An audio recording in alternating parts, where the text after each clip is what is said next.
Hello, Michelle here, and welcome to another Bloom in 5 here on YouTube. And today we are painting tomatoes, which is a super fun fruit to paint. So we've got 5 different tomatoes here. Some are in little clusters, and some are just individual ones. And we also have a sliced tomato as well. So you can see we are getting started painting with this gorgeous reddy orange colour, and we're going to allow for that first layer to dry. And now we're moving over to this gorgeous lime color. Absolutely love these colors, this reddy orange and this lime. They're one of my favorite collection of colors. And now you can see we're painting the 3 different tomatoes individually. So we just did a little sample of the lime to check it was close to the image that we're painting. And you can always mix a really nice yellow into your green if you want it to look a little bit more limey as well. And now we're doing our sliced tomato here, and we've got a nice little edging, and then we've done like a little rim around that, and now we're adding a little bit more color as well and just painting in them segments. I love painting fruit and vegetables. I think you learn a lot from it. It's really good to create like a nice form, that rounded look. And yeah, you can learn a lot from painting the different colors and the style, and it can really help develop your watercolor. So you can see we're just laying down some sort of yellows and reds for that one, and then we're moving on to like a little cluster of tomatoes where we have, I think it's 5 different tomatoes on like a little branch. So again, we're just leaving like these highlighted areas to help create that form, and we're using this really nice red color. So we're just blending out and lifting up some of that watercolor to create those nice little highlights on the different tomatoes, and just painting around some of the stalks, which can be a little bit more advanced. So if you wanted to do this tutorial and you're quite new to watercolor, then I recommend just maybe doing just the big round tomatoes first and see how you get on with those. And you can always Google tomatoes and just pick one that you like the look of, and then just sort of work from the photo. So it's a super fun exercise to do. Or if you have an actual tomato at home, you could always try watercoloring that as well in a real life setting. So yes, it's good fun to do, and there's lots of nice different color mixes that you can do as well. So we're doing another larger tomato as well, which is slightly a little bit more orangey on the top right hand corner there. And again, it's got like a little bit of a highlight section and a darker section, just depending on where the light is catching the tomato. And then we're mixing a darker red for our layer 2 already on our first tomato here. So you can see we're really building up the layer and just having a wetter brush, losing some of that pigment as we work up towards the top of the tomato, and just adding in some of those shadows as well, and leaving the highlight at the top where it was lighter.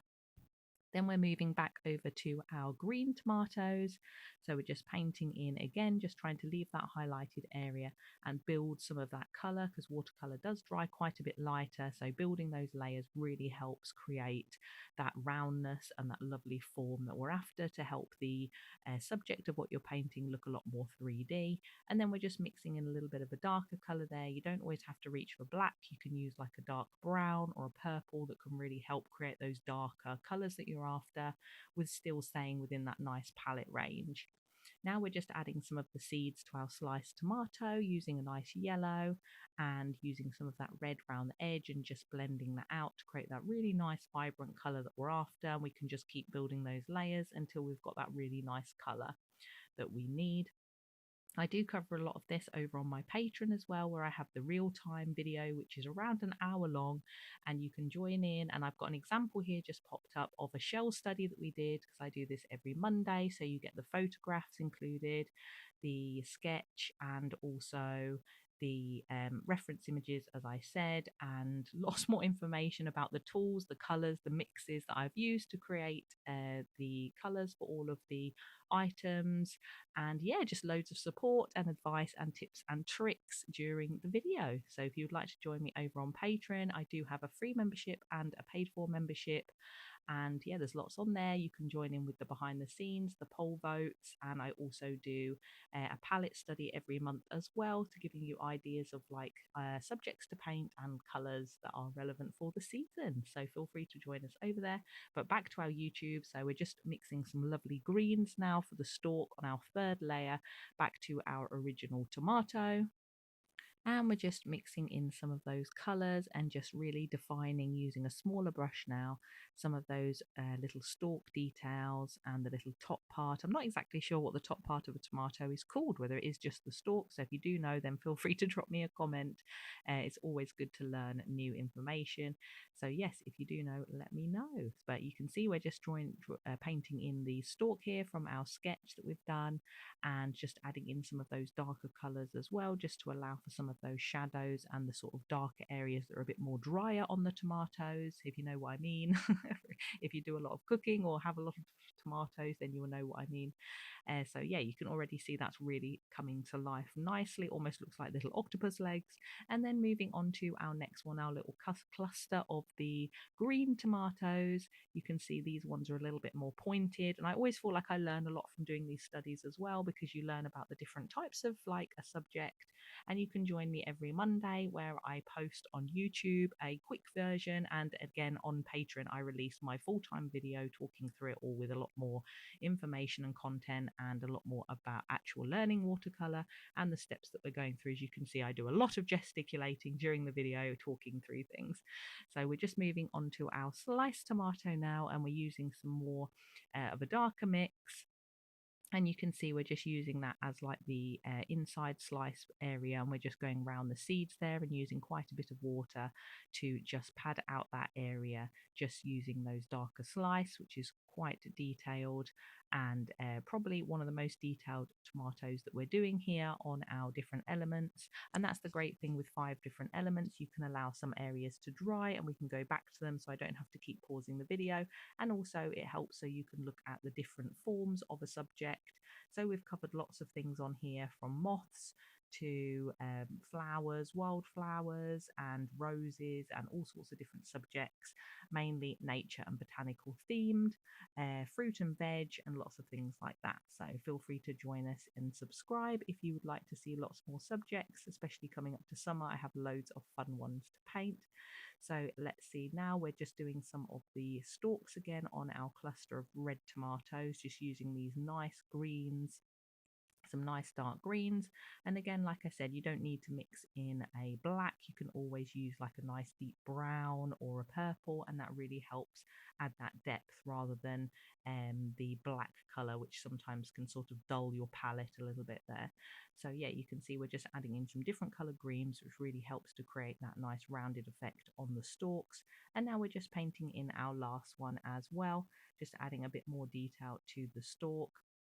And this is a little bit more of a duller coloured stalk, so we've used a little bit more brown with that one, so it's a bit more of a vintage green.